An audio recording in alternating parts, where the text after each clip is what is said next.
আমরা অনেকে, সবাই না, অনেকে মনে করি যে রিজক হচ্ছে যেটা আমরা খাই, যেটা আমরা খাই এটা রিজিক, অথবা যে অর্থ আমরা উপার্জন করি এটা রিজিক। আমাদের অনেকের ধারণা। আসলে রিজিকের ব্যাপারে আমাদের ধারণাটা পূর্ণাঙ্গ নয়, এর বাইরেও অনেক কিছু আছে। রিজকের বাংলা হচ্ছে জীবন উপকরণ, ইংরেজিতে বলে সাস্টেনেন্স বা প্রভিশন। অর্থাৎ জীবন পরিচালনায় একটা মানুষের যা যা লাগে তা সবই রিস্ক। শুধু আমরা যেটা খাই, যেটা উপার্জন করি, শুধু এতটুকুই রিস্ক নয়। এটা অনেক ওয়াইডার সেন্সে আমাদেরকে চিন্তা করতে হবে। আমরা আমাদের পুরো জীবন জুড়ে যা পাই, যা খাই, যা অর্জন করি, যেটা লাভে ধন্য হই, সবটাই রিস্ক। আমরা অনেকে যে বুঝি যেটা আমরা খাই, যেটা উপার্জন করি এটা রিস্ক, এটা যে একেবারেই রিস্ক নয় সেটা নয়, তবে এটা আংশিক সত্য, এটাও রিস্ক। অর্থ, খাদ্য, জাগতিক সম্পদ এটাও রিস্ক, কিন্তু এটা রিস্কের সর্বনিম্ন স্তর। The lower level of provision, the lower level of risk হচ্ছে এই যে খাদ্য, অর্থ, জাগতিক সম্পদ। রিজিকের সর্বনিম্ন স্তর হচ্ছে এটা। আর রিজিকের সর্বোচ্চ স্তর হচ্ছে ফিটনেস। সুবহানাল্লাহ বিহামদি। আমরা অনেকে এটাকে নেগলেক্ট করি, গুরুত্ব দেই না, কিন্তু এটাই রিজিকের সর্বোচ্চ স্তর, ফিটনেস। আপনি ফিট থাকা, অর্থাৎ ফিজিক্যাল অ্যান্ড মেন্টাল ফিটনেস, শারীরিক এবং মানসিক সুস্থতা, এটা রিজিকের সবচাইতে উচ্চতম স্তর। দ্য হায়ার স্টেজ অফ রিস্ক, প্রভিশন, সাস্টেনেন্স, ফিটনেস, সুস্বাস্থ্য, শারীরিক এবং মানসিক সুস্থতা। কারণ আমাদের স্বাস্থ্য যদি ভালো না থাকে, ফিজিক্যালি মেন্টালি যদি আমরা ফিট না হই, পৃথিবীর সব নেয়ামত আমার পায়ের সামনে হাজির করলেও আমি কিছুই উপভোগ করতে পারবো না। এজন্য এইটা সবচাইতে বড় রিস্ক। এবং রাসূলুল্লাহ সাল্লাল্লাহু আলাইহি ওয়াসাল্লাম তিনি বলেছেন যে নি'মাতান মাগবুনুন ফীহিমা কাসীরুম মিনান নাস, আস-সিহহাতু ওয়াল ফারাগ। দুটি নিয়ামত আছে যে দুটি নিয়ামতের ব্যাপারে মানুষ খুবই গাফেল, উদাসীন, গুরুত্ব দেয় না। তার মধ্যে একটা হচ্ছে আস-সিহহা, সুস্বাস্থ্য, আর একটা হচ্ছে আল ফারাগ, অবসর।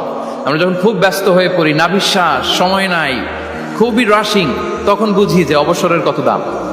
আবার আমরা যখন ফিজিক্যালি উইক হয়ে পড়ি, অসুস্থ হয়ে যাই, তখন বুঝি সুস্বাস্থ্যের কত দাম। তো রিজিকের সর্বনিম্ন স্তর হচ্ছে, প্রিয় ভাই এবং বোনেরা, খাদ্য, টাকা পয়সা, জাগতিক সম্পদ, এগুলা।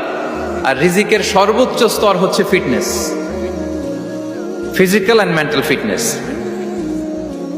আর রিজিকের সর্বোত্তম স্তর হচ্ছে পুণ্যবান জীবন সঙ্গী এবং নেককার সন্তান, ফায়াস ওয়াইফ অ্যান্ড চিলড্রেন। সুবহানাল্লাহ বিহামদি। একটু খেয়াল করে দেখেন যে আমার লাইফ পার্টনার, আমার জীবন সঙ্গিনী, সে যদি আল্লাহওয়ালা হয়, সে যদি ভালো হয়, আর আমার সন্তানটা যদি আল্লাহওয়ালা হয়, আমার ঘরটাই তো জান্নাত, ঠিক কি না? তো এটা হচ্ছে রিজিকের সর্বোত্তম স্তর। জীবন সঙ্গিনী সে যদি নেককার হয়, আল্লাহওয়ালা হয়, মুতিয়া কানিতা সে যদি হয়, আর আমার সন্তান, আমার চিলড্রেন, সেও যদি ফায়াস হয়, তাহলে আমার ঘরটাই হচ্ছে paradise, a piece of paradise in this দুনিয়া। সুবহানাল্লাহ। আমরা আম্মাজান খাদিজাতুল কুবরা আত-তাহেরা রাদিয়াল্লাহু তাআলা আনহা, ওনার কথা জানি যে বিষ্ণু ঈসা ইসলামের স্ত্রী আমাদের আম্মাজান রাসূলুল্লাহ সাল্লাল্লাহু আলাইহি ওয়াসাল্লামকে বড্ড ভালোবাসতেন, আগলে রাখতেন সব সময়, মেন্টালি সাপোর্ট দিতেন, ফিনান্সিয়ালিও সাপোর্ট দিতেন। বিষ্ণু ঈসা ইসলামকে আম্মাজান খাদিজা এতই ভালোবাসতেন, বিষ্ণু ঈসা ইসলাম বলতেন রুজিকতু হুব্বাহা, আমি খাদিজার ভালোবাসাকে রিজিক হিসেবে পেয়েছি। সুবহানাল্লাহ। রাসূল সাল্লাল্লাহু আলাইহি ওয়াসাল্লাম এই শব্দটা ইউজ করেছেন, রিজিক, রুজিকতু হুব্বাহা। এবং তিনি দোয়া করার সময় বলতেন, আল্লাহ, কিয়ামতের সে বিভীষিকাময় দিনে, যেদিন বন্ধু বন্ধুকে চিনবে না, স্বামী স্ত্রীকে চিনবে না, বাবা সন্তানকে চিনবে না, পীর সাহেব মুরিদকে চিনবে না, নেতা কর্মীকে চিনবে না, ভাই বোনকে চিনবে না, সেই কঠিন মুহূর্তে আল্লাহ, আমি আমার খাদিজাকে যেন ভুলে না যাই। রুজিকতু হুব্বাহা, খাদিজার প্রতি ভালোবাসা আল্লাহ তাআলা আমার হৃদয়ে রিজিক হিসেবে দিয়েছে। তাহলে রিজিকের সর্বোত্তম স্তর হচ্ছে পুণ্যবান স্ত্রী, নেককার সন্তান। আর রিজিকের পরিপূর্ণ স্তর হচ্ছে মহান আল্লাহ তাআলার সন্তুষ্টি। রিজকের পরিপূর্ণ স্তর যেটা, সেটা হচ্ছে রিদাল্লাহ, আল্লাহ তাআলার সন্তুষ্টি। আমার আল্লাহ যদি আমার উপর সন্তুষ্ট হয়ে যায়, আমাদের আর কিছু লাগে? আর কিছু লাগবে? এটাই তো আমাদের এক্সপেকটেশন, এটাই তো আমাদের কামনা বাসনা, এটাই আমাদের ইচ্ছা যে আমার আল্লাহ আমার উপর সন্তুষ্ট হবে। এটা হচ্ছে পরিপূর্ণ স্তর রিজিকের। এটা যে পায় তার আর কিছু লাগে না। এবং এটা মানুষ নিশ্চিত হতে পারে যখন সে দুনিয়ার জীবনকে শেষ করে আলামুল বারজাখের দিকে যেতে শুরু করে। তখন তাকে বলা হয় ইয়া আইয়াতুহান নাফসুল মুতমাইন্নাহ ইরজিই ইলা রাব্বিকি রাদিয়াতাম মারদিয়া ফাদখুলি ফি ইবাদি ওয়াদখুলি জান্নাতি। হে প্রশান্ত আত্মা, হে প্রশান্ত আত্মা, প্রবেশ করো, তোমার রবের দিকে চলে এসো, সন্তুষ্ট চিত্তে সন্তোষ ভাজন হয়ে আমার কাছে এসো, আমার জান্নাতে প্রবেশ করো। সুবহানাল্লাহ ওয়া বিহামদি। এই দুনিয়া ছেড়ে যখন আমরা যাব, তখন যদি এই অ্যানাউন্সমেন্টটা আমার জন্য দেয়া হয়, আমার আর কিছু চাওয়ার পাওয়ার আছে? প্রিয় ভাই এবং বোনেরা বলেন, এই আল্লাহর সন্তুষ্টির ঘোষণা যদি আমি এই পৃথিবী থেকে বিদায় লগ্নে পেয়ে যাই, আমাদের আর কিছু চাওয়া পাওয়ার আছে? ইয়া আইয়াতুহান নাফসুল মুতমাইন্নাহ ইরজিই ইলা রাব্বিকি রাদিয়াতাম মারদিয়া। আমরা কিছুদিন আগে আমাদের সকলের প্রিয় আল্লামা দেলোয়ার হোসেন সাঈদী রাহিমাহুল্লাহ নওয়ারাল্লাহু মারকাদাহু ওয়া জাআলাল ফিরদাউস মাসওয়াহু, ওনাকে আমরা হারিয়েছি। আমি যখন ওনার শোক বার্তা নিয়ে ফেসবুকে স্ট্যাটাস লিখি, কমেন্টে আমি এই আয়াতটা লিখেছিলাম।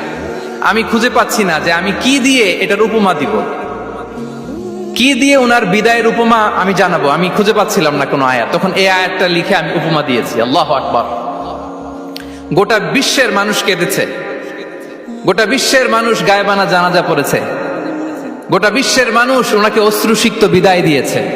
From north to the south, from east to the west, the entire globe, মিন মাশারিকিল আরদি ইলা মাগারিবিহা, অশ্রুসিক্ত বিদায় তিনি পেয়েছেন। এটাই আল্লাহ তাআলার সন্তুষ্টির একটা জলজ্যান্ত নমুনা। জোরে বলেন ঠিক কিনা?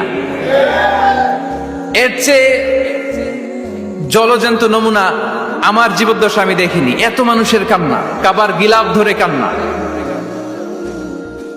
এভাবে ভালোবাসা প্রকাশ করা, এভাবে তার প্রতি তার জন্য অশ্রুসিক্ত দোয়া করা, কান্না জড়িত দোয়া, এটাই প্রমাণ করে যে আল্লাহ তাআলা ওনার উপর সন্তুষ্ট হয়ে গিয়েছেন। ওনার আর কি চাই? আমাদের আল্লাহর আর কি চাই? আর কিছুর দরকার নাই, ঠিক কিনা? এ যে পরম সৌভাগ্য, এরকম বিদায় নিতে পারা এটা পরম সৌভাগ্য। আমরা আল্লাহর জন্য দোয়া করি, আল্লাহ তাআলা সারা জীবন তিনি যেমনি কোরআনের বার্তাকে গোটা বিশ্বব্যাপী পৌঁছিয়ে দিয়েছেন, তার কবরটাকে আল্লাহ তাআলা কোরআনের নূর দিয়ে আলোকিত করে দেখ। কোরআনকে আল্লাহ তাআলা তার কবরের সাথী বানাক। কোরআনকে আল্লাহ তাআলা তার কিয়ামতের দিন, in the day of judgement, তার পক্ষে শাহাদাতকারী হিসেবে কবুল করুন। সম্মানিত ভাই এবং বোনেরা, আল্লাহ তাআলার সন্তুষ্টি পরিপূর্ণ রিজিক। এটা হচ্ছে পরিপূর্ণ, দ্য কমপ্লিট রিস্ক। তাহলে আমরা যেটা ভাবি অর্থ, আমরা যেটা ভাবি সম্পদ, এটা রিজিকের সর্বনিম্ন স্তর। সর্বোচ্চ স্তর হচ্ছে fitness, physical and mental fitness. সর্বোত্তম স্তর হচ্ছে পুণ্যবান স্ত্রী, নেককার সন্তান। আর পরিপূর্ণ স্তর হচ্ছে আল্লাহ তাআলার সন্তুষ্টি।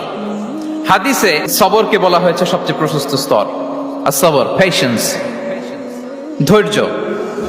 রাসূলুল্লাহ সাল্লাল্লাহু আলাইহি ওয়াসাল্লাম বলেছেন, মা রুজিকা আবদুন খায়রান লাহু ওয়ালা আওসা মিনাস সবর। সবরের চেয়ে কোনো প্রশস্ত নেয়ামত, প্রশস্ত রিজিক আল্লাহ তাআলা কোনো বান্দাকে দেয়নি। ধৈর্য, আমাদের অনেকের ধৈর্য কম। আপনাদের কি অবস্থা? ধৈর্য আছে তো? হ্যাঁ, সবার ধৈর্য আছে না? আপনাদের দেখেই বোঝা যাচ্ছে মাশাআল্লাহ, খুব ধৈর্যের সাথে আপনারা একেবারে শেষ সময় পর্যন্ত আছেন। তো এই ধৈর্যের প্র্যাকটিসটা আমাদের করতে হবে। আমরা যেন অস্থির না হয়ে যাই, আমরা যেন আতঙ্কিত না হই, আমরা যেন প্রশান্ত থাকি, আমরা যেন ধৈর্যের প্র্যাকটিস করি। বিশেষ করে আমাদের সন্তানদের এটা শেখাতে হবে। কারণ ধৈর্য এটা এমন একটা গাছ, যে গাছে সারা গায়ে কাটা কিন্তু এর ফলটা বড় মিষ্টি। ধৈর্য এমন একটা গাছ, যে গাছে সারা গায়ে কাটা কিন্তু এর ফলটা বড় সুস্বাদু। তো সেই টেস্টি ফ্রুট যদি আপনি ট্রাই করতে চান, আপনাকে ধৈর্য ধারণ করতে হবে। তাহলে হাদিসের আলোকে আমরা জানলাম রিজিকের সবচাইতে প্রশস্ত স্তর হচ্ছে ধৈর্য। রিজিকের সবচাইতে কল্যাণকর স্তর হচ্ছে হিকমা। আল্লাহ তাআলা বলছেন, ইউতিল হিকমাতা মান ইয়াশা ওয়া মান ইউতাল হিকমাতা ফাকাদ উতিয়া খায়রান কাসীরা। আল্লাহ যাকে চান তাকে এই হিকমা দেন। আর যাকে আল্লাহ তাআলা হিকমা দেন তাকে প্রভূত কল্যাণ দান করেন। হিকমা, প্রজ্ঞা, উইজডম, নলেজ আর কমন সেন্স দুইটা যখন একসাথে হয় এটা উইজডম হয়ে রিফ্লেক্ট করে। আই রিপিট, জ্ঞান এবং আকল, নলেজ আর কমন সেন্স দুইটা যখন একসাথে হয় ওটা হয়ে যায় উইজডম বা প্রজ্ঞা।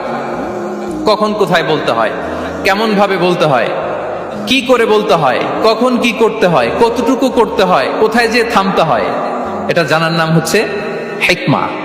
আর হিকমা হচ্ছে সবচাইতে কল্যাণকর রিস্ক। সম্মানিত সুধী, এটা হচ্ছে আমার introductory discussion. The concept of রিস্কের ব্যাপারে এখন মোটামুটি আমাদের একটা আইডিয়া ক্লিয়ার হয়েছে না? রিস্ক কি, কত ধরনের হতে পারে, রিস্কের সবচেয়ে নিম্ন স্তর কি, সর্বোচ্চ স্তর কি, সবচেয়ে প্রশস্ত স্তর কোনটা, সর্বশ্রেষ্ঠ স্তর কোনটা, সবচেয়ে কল্যাণকর স্তর কোনটা। এ পর্যায়ে আমরা জানবো যে এই রিজিকের বন্দোবস্ত কে করেন। কে করেন বলেন তো দেখি? এই রিজিকের বন্দোবস্ত একচ্ছত্র ভাবে আল্লাহ তাআলা এটা নিয়ন্ত্রণ করেন। তিনি রিজিকের মহাব্যবস্থাপক। যে আয়াত দিয়ে আমি শুরু করেছি প্রিয় ভাই এবং বোনেরা, ওমা মিন দাব্বাতিন ফিল আরদি ইল্লা আলাল্লাহি রিজকুহা ওয়া ইয়ালামু মুস্তাকাররাহা ওয়া মুস্তাওদাআহা কুল্লুম ফি কিতাবিম মুবিন। ভূপৃষ্ঠে বিচরণশীল যত প্রাণী আছে এই সবগুলো প্রাণীর রিজিকের ব্যবস্থাপনা আল্লাহ তাআলা নিজ কুদরতে করেন এবং এই প্রত্যেকটা প্রাণীর স্থায়ী অস্থায়ী নিবাস সম্পর্কে, অবস্থান সম্পর্কে তিনি জানেন। এখানে যদিও ফিল আরদি বলা হয়েছে, বস্তুত জলে, স্থলে, বায়ুমণ্ডলে যত লিভিং ক্রিয়েচার আছে সব লিভিং ক্রিয়েচারের রিজিকের বন্দোবস্ত করেন কে? এজন্য তিনি হচ্ছেন রাজ্জাক। তিনি ওনার একটা নাম দিয়েছেন যে আমি হচ্ছি আর রাজ্জাক, ইন্নাল্লাহা হুয়ার রাজ্জাকু যুল কুওয়াতিল মাতিন। নিশ্চয় আল্লাহ তাআলা তিনি হচ্ছেন আর রাজ্জাক, তিনি রিজিকের ব্যবস্থাপক। যে কেউ রাজ্জাক হতে পারে না, চাইলে রাজ্জাক হওয়া যায় না। রাজ্জাক একজন, তিনি কে? আল্লাহ। রিজিকের রেসপন্সিবিলিটি আল্লাহ, রিজিক নিয়ে চিন্তা আল্লাহর। তো আল্লাহর চিন্তা আমি করলে হবে? বলেন, যেটার দায়িত্ব আল্লাহ, যে রেসপন্সিবিলিটি আল্লাহর, ওই রেসপন্সিবিলিটি আমি নিলে হবে? হবে না। তাহলে আল্লাহ তাআলা নিজেকে আর রাজ্জাক বলে কোরআন আমাদের সামনে উপস্থাপন করেছেন। রাজ্জাকের তিনটা বৈশিষ্ট্য আছে। যেই সত্তার মধ্যে তিনটা বৈশিষ্ট্য খুঁজে পাওয়া যায় তিনি হচ্ছেন আর রাজ্জাক, দ্য প্রোভাইডার, দ্য সাস্টেইনার। আর রাজ্জাক কোন সেই তিন গুণ? এক নম্বর গুণ হচ্ছে নো ডেফিসিয়েন্সি, তার কোনো অভাব থাকবে না। হু continuously provide sustenance to his creatures, যে লাগাতার, নিয়মিত, প্রতিনিয়ত তার সৃষ্টিকে রিজিক দেন এবং গোটা বিশ্বকে রিজিক সরবরাহ করতে যে তার ধনভাণ্ডারের 1 ইঞ্চিও কমে না। সুবহানাল্লাহ বিহামদি। এই যে সাইয়েদনা আদম আলাইহিস সালাম থেকে শুরু করে আপ আনটিল নাও গোটা বিশ্বের সবগুলো মানুষকে, জিন জাতিকে, পক্ষীকুল, সাগরের অতল গহ্বরে দ্য ব্লু ওয়েল, নীল তিমিগুলোকে, বিশাল মাছগুলোকে, এই সব কিছুকে যে আল্লাহ তাআলা রিজিক সরবরাহ করছেন, আল্লাহর যে ধনভাণ্ডার একটু কমে আসার কথা না এতদিনে? কি বলেন? এত হাজার হাজার বছর রিজিক দেওয়ার পরও তার ধনভাণ্ডার কমে নাই না। আল্লাহ বলে তোমাদের যার যা লাগবে, যার যা চাহিদা, যার যেটা দরকার সবও যদি দিয়ে দেয় আমি আল্লাহর ধনভাণ্ডারের 1 ইঞ্চিও কমবে না। আর Razzak যুল কুওয়াতিল মাতিন, the provider, the sustainer. তাহলে রাজ্জাক হতে হলে ওই সত্তার তিনটা গুণ লাগে। এক হচ্ছে নো ডেফিসিয়েন্সি, তার কোনো ঘাটতি থাকতে পারবে না। 2 নম্বর কোয়ালিটি হচ্ছে নেভার ফরগেটফুল, তিনি ভুলতে পারবেন না। Who never forget the needs of his creation, তার সৃষ্টির কোথায়, কার, কখন, কোনটা লাগে এটা ভুলে গেলে চলবে না।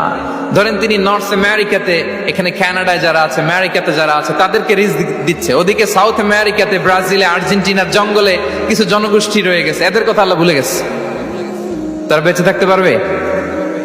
আফ্রিকার জঙ্গলে যারা আছে তাদেরকেও যে রিজিক দিতে হবে, যখন যেটা লাগে সরবরাহ করতে হবে, এটা যদি আল্লাহ ভুলে যায় তোরা বাঁচবে? বলেন। তাহলে যিনি আর রাজ্জাক তিনি হচ্ছেন নেভার ফরগেটফুল, কখনো তার সৃষ্টির কখন কি লাগে এটা কখনো তিনি ভুলতে পারবেন না। আল্লাহ তাআলা ভুলেন না, তিনি ভুলেন না, তিনি সব খেয়াল রাখেন। যখন যার যেটা যতটুকু দরকার তখন তাকে ততটুকু যিনি দেন তার নাম হচ্ছে রাজ্জাক। রাজ্জাক হতে গেলে যেই কোয়ালিটি লাগে তার 3 নম্বর কোয়ালিটি হচ্ছে কম্প্যাশনেট। কম্প্যাশনেট, দয়ালু, অনেক বেশি দয়ালু। এত বেশি দয়ালু যে তার বিরোধিতা করলেও তাকে রিজিক দেয়া থেকে তিনি বঞ্চিত করেন না। His disobedience effects the risk but not stop the risk. আপনি যদি আল্লাহর অবাধ্য হন, আপনার রিজিকের বারাকা হয়তো কমে যাবে, কিন্তু রিজিক বন্ধ হবে না। যে গোটা বিশ্বে যারা অবিশ্বাসী আছে, যারা নাস্তিক আছে, যারা আল্লাহদ্রোহী আছে, তারা কি খেয়ে পরে বেঁচে নাই? বলেন, তাদেরকে কি আল্লাহ তাআলা রিস্ক দিচ্ছে না?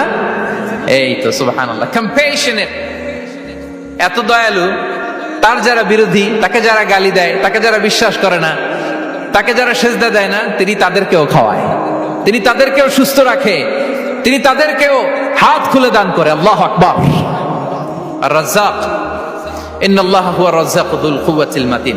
তাহলে এই তিনটা গুণ থাকতে হবে রাজ্জাক হতে হলে: no deficiency, never forgetful, compassionate.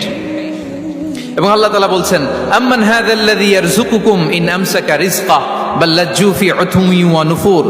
সূরাতুল মুলক আল্লাহ বলেছেন যে তিনি যদি রিজক বন্ধ করে দেয়, তাহলে এই রিজক তোমাদেরকে কে দিবে? আছে কেউ দেয়া? সূরা মুলকের শেষ আয়াতে আল্লাহ বলেছেন যে তোমরা যে সুমিষ্ট পানি খেয়ে বেঁচে আছো, এটা যদি একেবারে জমিনের অতল গহ্বরে আমি নিয়ে যাই, কে এনে দিবে তোমাদেরকে পানি? কে এনে দিবে সুমিষ্ট পানি? এজন্য বিষ্ণু ঈসা ইসলাম পানি খেয়েই তিনি পড়তেন, আলহামদুলিল্লাহিল্লাযী জাআলা হাযাল মাআ আযবান ফুরাতান বিরাহমাতিহি ওয়া লাম ইয়াজআলহু মিলহান উজাজান লিযুনুবিনা। পানি খেয়েই তিনি বলতেন, প্রশংসা আল্লাহর, যে আল্লাহ তার অসীম দয়ায় এই পানিকে সুমিষ্ট করেছেন, আমাদের পাপের কারণে এই পানিকে তিনি লবণাক্ত করে দেন নাই। সুবহানাল্লাহ। ইন্নাল্লাহা হুয়া রাজ্জাকু যুল কুওয়াতিল মাতিন। তিনি হচ্ছেন রাজ্জাক। এজন্য সম্মানিত ভাইরা, রিজিক নিয়ে আজকে থেকে টেনশন বন্ধ করে দিতে হবে। আমাদের কাজ হচ্ছে চেষ্টা করে যাওয়া, প্রাণান্তকর প্রচেষ্টা করা, আমাদের রোলটা আমরা প্লে করব, কিন্তু রিজিকের ফয়সালা করবে একজন, তিনি কে? ইন্নাল্লাহা হুয়া রাজ্জাকু যুল কুওয়াতিল মাতিন। এটা নিয়ে চিন্তিত হওয়ার কিছু নাই প্রিয় ভাই এবং বোনেরা। আমরা আমাদের মায়ের পেটে থাকতেই এটা ফিক্স হয়ে গিয়েছে। আমরা যখন মায়ের পেটে ছিলাম, ইন্না আহাদাকুম ইজমাউ খালকুহু ফি বাতনি উম্মিহি 40 ইয়াওমান সুম্মা ইয়াকুনু আলাকাতান মিসলা যালিক সুম্মা ইয়াকুনু মুদগাতান মিসলা যালিক। আমরা যখন মায়ের পেটে ছিলাম 40 দিন আমরা নুতফা স্টেজে ছিলাম, 40 দিন আমরা আলাকা স্টেজে ছিলাম। আমার মায়ের জরায়ুর দেয়ালে আমি লেপ্টে ছিলাম। 40 দিন আমরা ছিলাম এ ভেরি লিটল ফ্ল্যাশ, একটা ছোট্ট গোশতের টুকরা। এরপর আল্লাহ তাআলা ফায়ুরসালু ইলাইহিল মালাক, মায়ের পেটে একজন ফেরেশতা পাঠালেন। ফায়ানফুখু ফিহির রূহ, he breathed into him the spirit, তিনি রূহের ফুৎকার দিলেন। ওয়া ইউমারু বিআরবা'i কালিমাত, 4টা জিনিস তখন লিখে দেয়া হলো। বিকাতবি রিজকিহি ওয়া আজালিহি ওয়া আমালিহি ওয়া শাকিয়ুন আও সাঈদ, তার রিজিক কি হবে লিখে দেয়া হয়েছে মায়ের পেটে যখন ছিলাম। আপনারা তো এখন চিন্তা করতেছেন, চিন্তিত, কিন্তু মায়ের পেটে থাকতে আল্লাহ তাআলা এই রিজিককে ফিক্স করে দিয়েছেন। সুবহানাল্লাহ বিহামদি। এবং যে রিজিক আমি আমার মায়ের পেটে থাকতেই আল্লাহ তাআলা লিখে দিয়েছেন, সেই রিজিক ভোগ না করে আমি কোনোদিন মরবো না। বিষ্ণু ইসলাম আমাদেরকে জানিয়েছেন, তোমার জন্য যে রিজিকের বন্দোবস্ত, যেই অ্যালটমেন্ট আছে, সেটা ভোগ না করে, উপভোগ না করে তুমি মরবে না। এবং সেটা আপনি উপভোগ করবেন, আপনার কাছেই আসবে। ধরুন আপনারা যে ফল আমেরিকাতে খান, এটা কি আমেরিকায় চাষ হয় ফল, নাকি কানাডা মেক্সিকো থেকে আসে? কোত্থেকে আসে? কোত্থেকে? এখানেই হয়, আবার বাইরে থেকেও আসে। Okay fine. লেটস সে আপনি যেই অ্যাপেলটা দিয়ে আজকে ব্রেকফাস্ট করলেন, যে অ্যাপেলটা আপনি খেলেন, এটা মেক্সিকো থেকে এসেছে। ওই অ্যাপেলটা যখন কুড়ি অবস্থায় ছিল, মুকুল অবস্থায় ছিল, তখনই ওটার মধ্যে আপনার নাম লেখা। এর মধ্যে কত পাখি এসে ওই গাছে বসেছে, কত মুকুল নষ্ট করেছে, ওইটা নষ্ট করে নাই, কারণ ওইটা আপনি খাবেন। ওইটা পুষ্ট হয়ে সুন্দর একটা ফল হয়ে ইম্পোর্টেড হয়ে এটা আমেরিকাতে আসলো, আমেরিকার বাজারে। অনেক মানুষ ওই ফলটা সুপার মার্কেটে যে ধরে চড়ে নেড়ে আবার রেখে দিয়ে চলে গেছে, নেয় নেই। ওইটা সে খাবে না, কারণ ওইটা আপনার রিজিকে লেখা। ওই ফল আপনি নিয়ে আসলেন, বাসায় অনেকেই অ্যাপেল খাচ্ছে, কিন্তু ওই অ্যাপেলটা খাবে না, কারণ এটা কে খাবে? সুবহানাল্লাহ পড়তে পারলেন না মজা করে? আল্লাহু আকবার। আপনার জন্য যেই রিজিক নির্ধারিত এটা আপনিই খাবেন। এর মধ্যে আপনি মরে যেতে পারতেন, বাসা থেকে অন্য কোথাও চলে যেতে পারতেন, কিন্তু না, মরবেনও না, অন্য কোথাও যাবেনও না ওইটা খাওয়ার আগে। This is the essence of risk, this is the essence of provision, sustenance.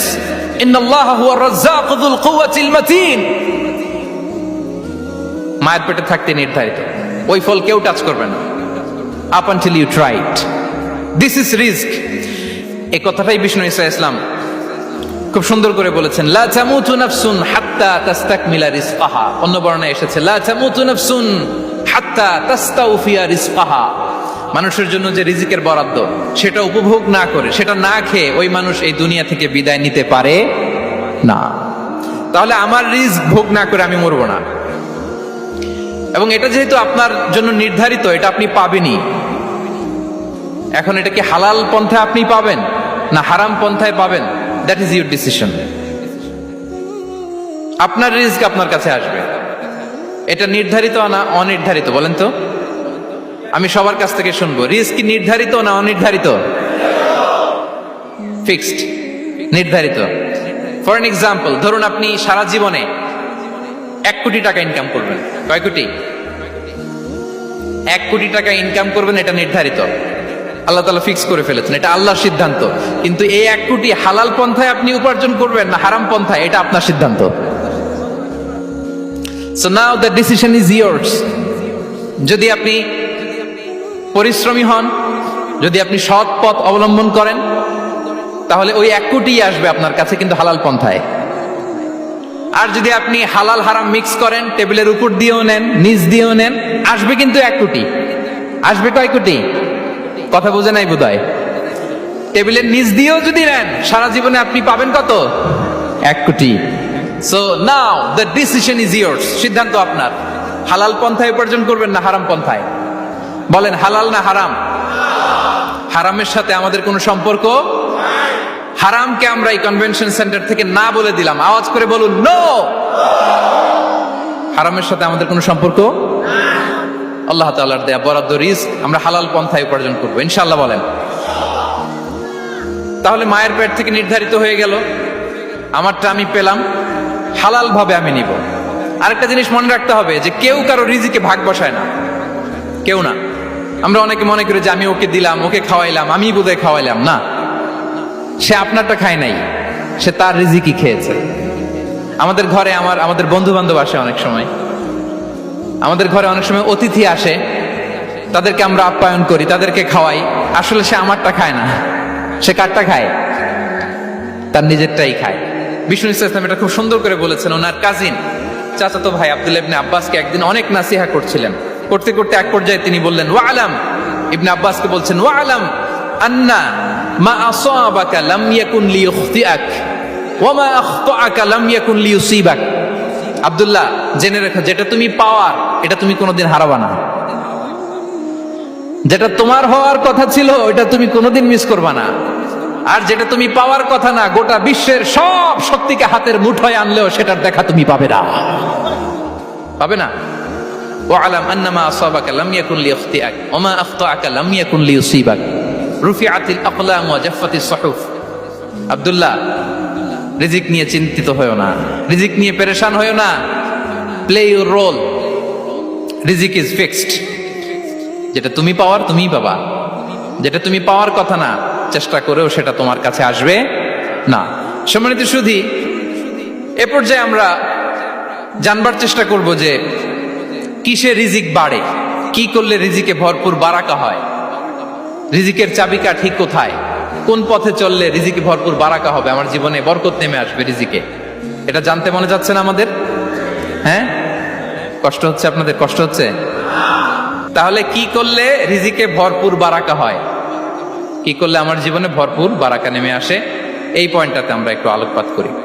যেসব কাজ করলে আমাদের জীবনে রিজিকে আসমানি বারাকা নেমে আসবে, আমাদের রিজিকে আসমানি বারাকা নেমে আসুক, আমরা চাই কি চাই না? সবাই আমরা চাই নিশ্চয়ই।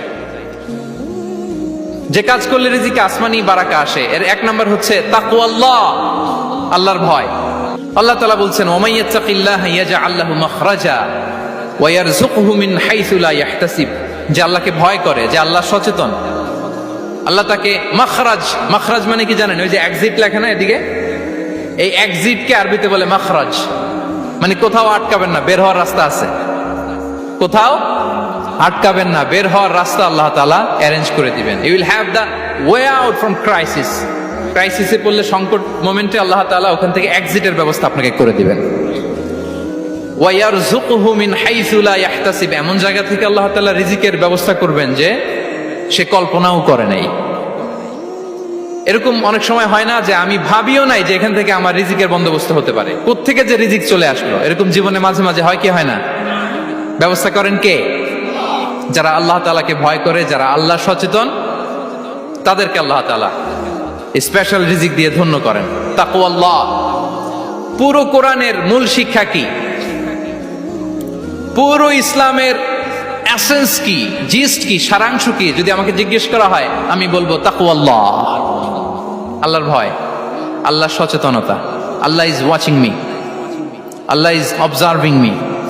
আল্লাহ তাআলা আমায় দেখছেন, আমি যাই করি না কেন, দরজা বন্ধ করে, জানালা বন্ধ করে, সব বন্ধ করেও যদি করি, পৃথিবীর সবার চোখ ফাঁকি দেয়া গেল, আল্লাহর চোখ ফাঁকি দেয়া যায়? পুলিশের চোখ ফাঁকি দেয়া যায়, সিকিউরিটির চোখ ফাঁকি দেওয়া যায়, আমার সাথে বন্ধুদের চোখ ফাঁকি দেয়া যায়, ফাঁকি দেয়া যায় না একটা মহান সত্তার চোখ। তিনি কে? এই যে সেন্সেশন, অনুভূতি, দিস ইজ তাকওয়া। এই অনুভূতিটার নামই হচ্ছে তাকওয়া, যে আমি যাই করি, যেভাবে করি, যখন করি, কেউ দেখে না কিন্তু দেখে কে? কেউ যেটা দেখে না সেটা দেখে কে? দিস ইজ তাকওয়া। এই তাকওয়ার চর্চা যার মধ্যে আছে, তার রিজিকে বারাকা নেমে আসবে। আমরা যেন তাকওয়ার চর্চা করি, আমাদের ছেলে মেয়েদের জন্য এটা শেখাই যে কেউ দেখে না বাবা, কিন্তু আল্লাহ দেখে। ছোটবেলা থেকে যদি আমাদের সোনামণিদের ব্রেইনে এই তাকওয়াল্লাহ নামের এই সফটওয়্যারটা ইনস্টল করে দেই, আর কোনোদিন সে বিপদগামী হবে না, পথচ্যুত হবে না। ওই ছেলেকে দিয়ে আর পৃথিবীতে অন্যায় করানো যাবে না, সে পাপ কাজ করবে না, সে অন্যায় কাজ করবে না, সে অন্যের রাইটস নষ্ট করবে না, সে দুর্নীতি করবে না, সে ঘুষ খাবে না, সে সুদ খাবে না। শুধু দুর্নীতি দমন কমিশন দিয়ে দুর্নীতি বন্ধ করা যায় না, এই তাকওয়া আল্লাহর সফটওয়্যার ইনস্টল করে দিতে হবে। তাহলে এক নম্বর হচ্ছে তাকওয়া। আল্লাহর ভয় যেন আমরা আমাদের হৃদয়ে রাখি। যাদের হৃদয়ে আছে আল্লাহর ভয়, তারা কভু পথ ভুলে যায় না। কি অসাধারণ কথা! তাহলে এক নম্বরে তাকওয়া আল্লাহ। দুই নম্বর আত-তাওয়াক্কুল আলাল্লাহ, to put your trust on Allah, to depend on Allah, আল্লাহর উপর ভরসা রাখা। আমরা ভরসা রাখি কার উপর? আওয়াজ করে বলুন, কার উপর? আমরা আমাদের ভরসা রাখি আল্লাহর উপর, কার উপর ভরসা রাখি না, ভরসা একজনের উপর। বিষ্ণু ইসা ইসলাম বলেছেন, লাউ আন্নাকুম তাওয়াক্কালুনা আলাল্লাহি হাক্কা তাওয়াক্কুলিহি লা রাযাকাকুম কামা ইয়ারযুকুত তায়র তাগদু খিমাসান ওয়া তারুহু বিতানান। পাখি যেমনি আল্লাহর উপর তাওয়াক্কুল করে, তোমরা যদি এমনি তাওয়াক্কুল করতে পারো, তাহলে পাখিকে আল্লাহ যেমনি রিজিক দেয়, তোমাদেরকে আল্লাহ তাআলা তেমনি রিজিক দিবেন। পাখি কি করে ভাই? সকালবেলা তার বাসা থেকে কিচির মিচির রবে, হ্যাঁ, দিক বিদিক ছুটে বেড়ায়, ছুটতে থাকে মাইলকে মাইল। আবার বিকেল বেলায় গোধূলি লগ্নে তার বাসায় এসে ফিরে আসে। ওই পাখিটাকে আল্লাহ তাআলা উদর পূর্তি করে তার নিড়ে ফিরিয়ে দেয়। তাহলে ইসলামে পাখিকে তাওয়াক্কুলের মডেল হিসেবে উপস্থাপন করা হয়েছে। কাকে? পাখিকে। এবার খেয়াল করে দেখেন তো, পাখি কি করে? সকালবেলা ঘরে বসে বসে তাওয়াক্কুল করে নাকি? কথা কি বুঝতেছেন? পাখি তার নিড়ে বসে হাত গুটিয়ে আল্লাহর উপর তাওয়াক্কুল করে, এরকম না? এই হাদিস থেকে কি বোঝা গেল? কিভাবে করে বলতে হবে, বলেন তো একজন সাহস করে কিভাবে করে? বের হয়ে যায়, রিজিকের সন্ধানে সে বের হয়ে যায়, দিক বিদিক ছুটে বেড়ায়, বিকেল বেলা ওদর পূর্তি করে আল্লাহ তাআলা পাখিটাকে নিড়ে ফিরিয়ে দেয়। সো পাখিকে তাওয়াক্কুল হিসেবে, তাওয়াক্কুলের মডেল হিসেবে বিষ্ণু ইসা ইসলাম সেট করলেন এজন্য যে পাখি তার রোলটা প্লে করে, তারপরে সে রিজিক পায়। এটা হচ্ছে রিজিকের এসেন্স, যে আমাদের রোলটা আমাদের প্লে করতে হবে, আমাদেরকে আমাদের চেষ্টাটুকুন করতে হবে, তারপরে আল্লাহ তাআলার উপর আমরা ভরসা করব। ইসলামে tawakkul is always at the second stage. The first stage is your role, your effort, your precaution. তারপরে হচ্ছে তাওয়াক্কুল। তাহলে বলেন, ইসলামে আগে তাওয়াক্কুল না পরে তাওয়াক্কুল? পরে। ইকিলহা সুম্মা তাওয়াক্কাল আলাল্লাহ। এক সাহাবী বলেন, ইয়া রাসূলুল্লাহ, আমার ওটের রশিটা গাছে বেঁধে তারপরে তাওয়াক্কুল করব না ছেড়ে দিয়ে তাওয়াক্কুল করব? বিষ্ণু সাল্লাল্লাহু আলাইহি ওয়াসাল্লাম বললেন, ইকিলহা সুম্মা তাওয়াক্কাল আলাল্লাহ। আগে গাছের মধ্যে রশি দিয়ে টাইট করে বাঁধো, তারপরে তাওয়াক্কুল করো। সুবহানাল্লাহি বিহামদি। তাহলে এইরকম তাওয়াক্কুল যদি করা যায় পাখির মতো, আপনার রিজিকের কোনো অভাব হবে না।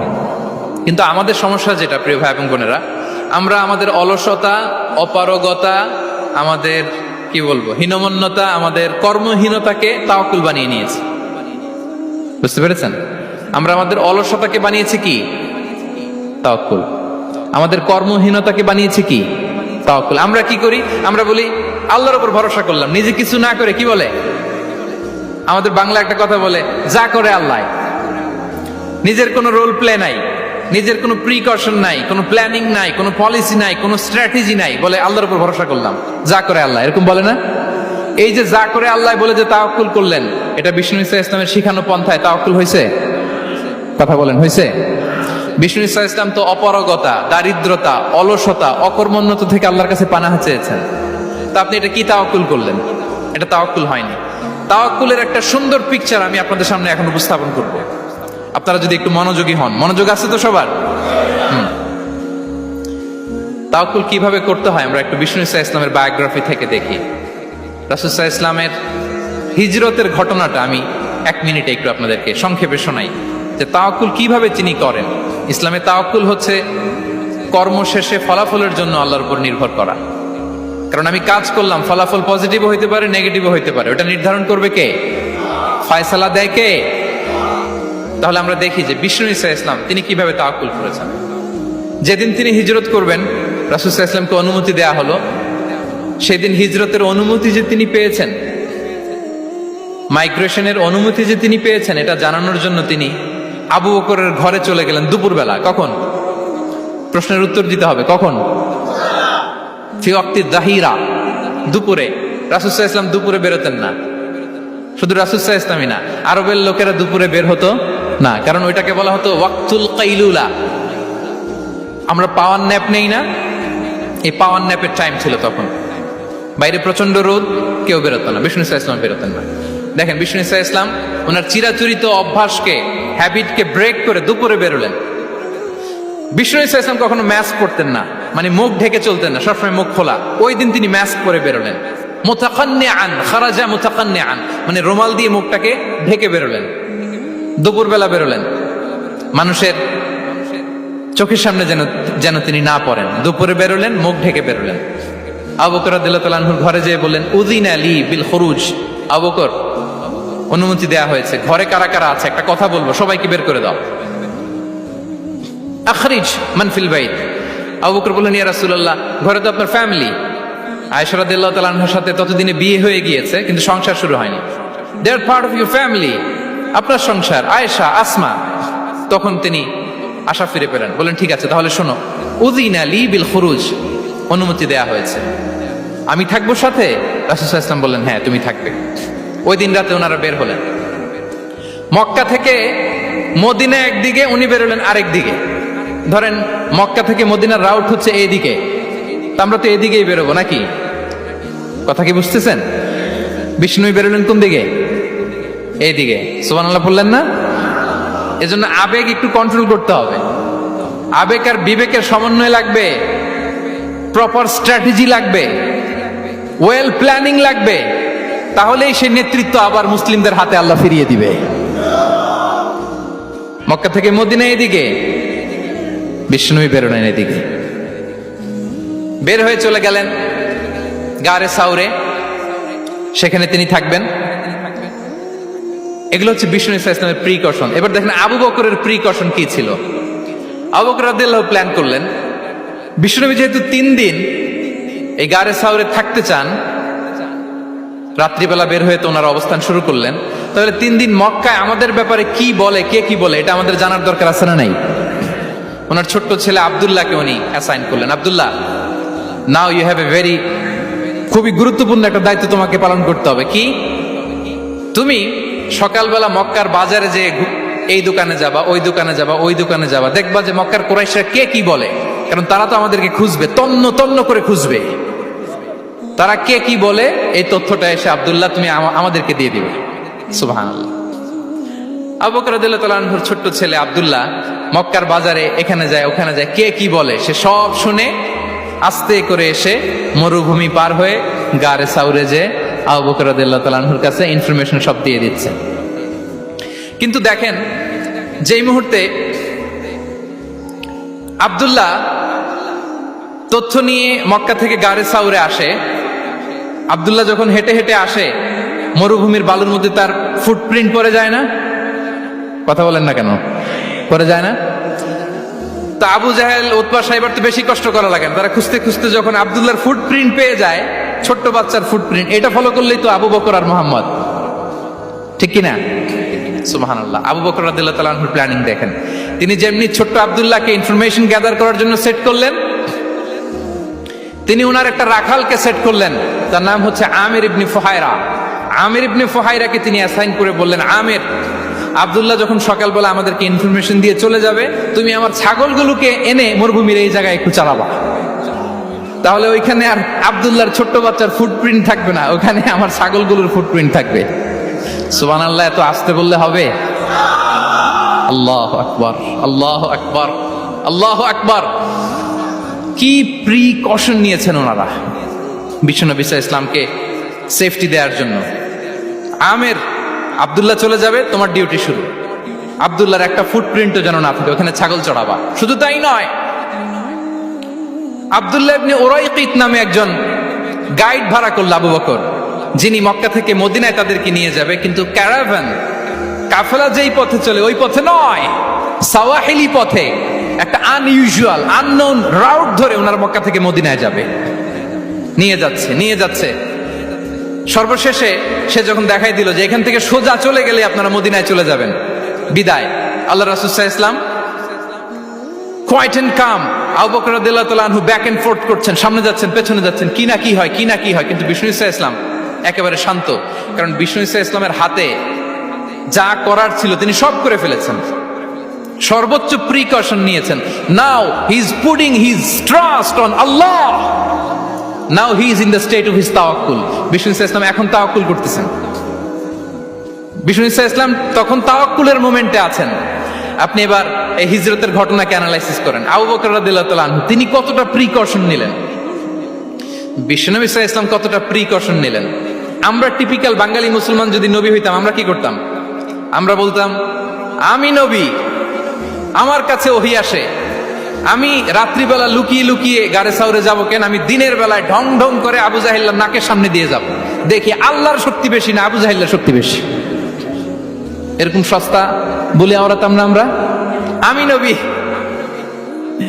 সরি ফর দ্য স্ল্যাং, আমি নবী, আমি লুকিয়ে রাতে কেন যাব? আমি আবু জাহেলের সামনে দিয়ে যাব, দেখি আল্লাহর শক্তি বেশি না আবু জাহেলের শক্তি বেশি। এরকম বলতাম না?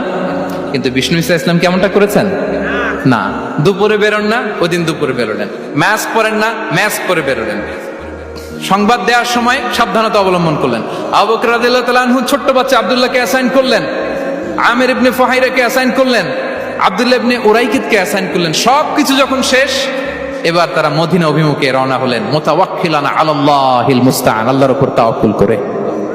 This is the true essence of তাওয়াক্কুল, ডিয়ার ব্রাদার্স এন্ড সিস্টার্স। এটা হচ্ছে তাওয়াক্কুল। তো তাওয়াক্কুল যদি করতে হয় বিষ্ণু ইসলামের মতো করতে হবে। তাওয়াক্কুল always at the second stage ইসলামে। আগে আপনার রোল, আগে first you have to play your role, তারপর আপনি আল্লাহর উপর তাওয়াক্কুল করবেন। তাহলে কোনো কাজ না করে হাত গুটিয়ে আর বসে থাকবেন, আর কোনোদিন কাজ না করে বলবেন আল্লাহ ভরসা, তাহলে এটা তাওয়াক্কুল হবে?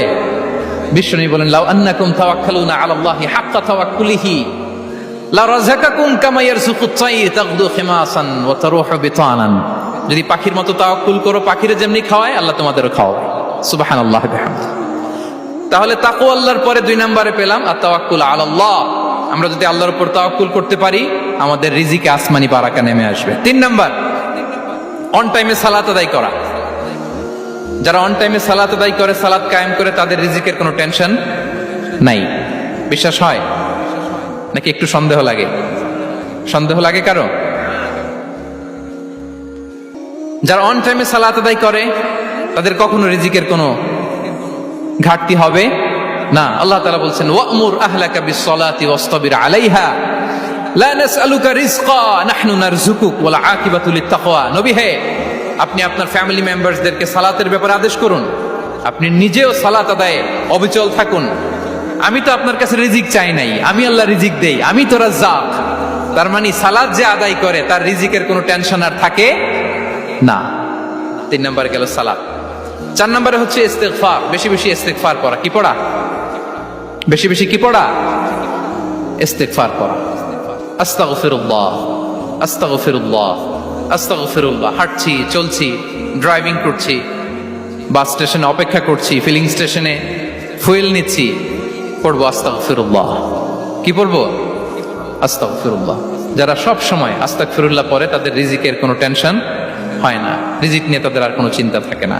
আল্লাহ নবী নূহ আলাইহিস সালাম, যিনি ওনার জাতিগোষ্ঠীকে বলেছিলেন, ফাকুলতু আস্তাগফিরু রাব্বাকুম ইন্নাহু কানা গাফফারা, তোমরা বেশি বেশি ইস্তিগফার পড়ো, তিনি ক্ষমাশীল। ইস্তিগফার পড়লে কি হবে? ইউরসিলিস সামাআ আলাইকুম মিদরারা, রহমতের বৃষ্টি বর্ষণ হবে, তোমাদের জমিগুলো উর্বর হবে। ওয়া ইউমদিদুকুম বিআমওয়ালি ওয়া বানিন, আল্লাহ তাআলা তোমাদেরকে সম্পদে বারাকা দিবেন, সন্তানে বারাকা দিবেন। ওয়া ইয়াজআল লাকুম জান্নাতিন ওয়া ইয়াজআল লাকুম আনহারা, তোমাদের ফসল ক্ষেতগুলো সবুজ শ্যামল হয়ে ভরপুর হবে, তোমাদের রিজিকে বারাকা নেমে আসবে। তাহলে আমরা যেন বেশি বেশি ইস্তিগফার করি। বিষ্ণু ইসা ইসলাম বলেছেন, মান লাযামাল ইস্তিগফার জাআলাল্লাহু লাকুম মিন কুল্লি দিকিন মাখরাজা ওয়া মিন কুল্লি হাম্মিন ফারাজা ওয়া ইয়ারযুকহু মিন হাইসু লা ইয়াহতাসিব। যে সব সময় ইস্তিগফার পড়ে তার কোনো টেনশন থাকে না, তার জীবনে দুশ্চিন্তা আসে না, আর এমন জায়গা থেকে আল্লাহ রিজিকের বন্দোবস্ত করে যেটা সে কল্পনাও করে না। সুবহানাল্লাহ। আমরা যেন বেশি বেশি ইস্তিগফার করি। আস্তাগফিরুল্লাহ, এটা হচ্ছে ভেরি শর্ট ফর্ম অফ ইস্তিগফার। অথবা পড়তে পারেন আস্তাগফিরুল্লাহ আল্লাযী লা ইলাহা ইল্লা হুয়াল হাইয়ুল কাইয়্যুম ওয়া আতুবু ইলাইহি। সাইয়্যিদুল ইস্তিগফার মুখস্থ আছে না আমাদের? এটা যেন বেশি বেশি পড়ি। ইয়াকিনের সাথে যে সাইয়্যিদুল ইস্তিগফার পড়বে, যেই দিন পড়বে ওই দিন যদি মৃত্যু হয় সে জান্নাতি। কোন রাতে মুকিনান বিহি, ইয়াকিনের সাথে যদি সাইয়্যিদুল ইস্তিগফারকে রিসাইট করে, ওই রাতে যদি সে মৃত্যুবরণ করে, বিষ্ণু বলেন সে জান্নাতি। তাহলে প্রিয় ভাই এবং বোনেরা, আমরা যেন ইস্তিগফার করি। তারপরে কয়টা গেল? 1 2 3 4 5 নম্বরে হচ্ছে সিলাতুর রাহিম, আত্মীয়তার বন্ধনকে মজবুত করা। যারা আত্মীয়তার সম্পর্ককে মজবুত করে তাদের জীবনে রিজিকের কোনো টেনশন নাই, রিজিকে ভরপুর বারাকা নেমে আসে। রাসূল সাল্লাল্লাহু আলাইহি ওয়াসাল্লাম বলেন, মান সাররাহু আইয়ুবসাতা লাহু ফি রিজকিহি ওয়া ইউনসা লাহু ফি আসারি ফালিয়াসিল রাহিমা। যে চায় তার রিজিকে বরকত হোক, যে চায় তার হায়াতে বরকত হোক, সেজন্য আত্মীয়তার বন্ধনকে মজবুত রাখে। আমরা যেন আমাদের আত্মীয়তার সম্পর্ককে বজায় রাখি। এটা আল্লাহর আরশে লেগে থাকে আর বলে যে আমাকে মিলায় আল্লাহ তারে মিলায়, যে আমাকে ছিন্ন করে আল্লাহ তাআলা তার সাথে সম্পর্ক ছিন্ন করে। বিষ্ণু বলেন, লা ইয়াদখুলুল জান্নাতা কাতি', আত্মীয়তার সম্পর্ক যে ছিন্ন করেছে সে কঠিন কালে আল্লাহর জান্নাতে প্রবেশ করার এন্ট্রি পাবে না। আমরা যেন আত্মীয়তার সম্পর্ক বজায় রাখি। এইদিকে কিয়ামত, এইদিকে চারা গাছ, যদি সুযোগ পাও এটা রোপণ করে দাও।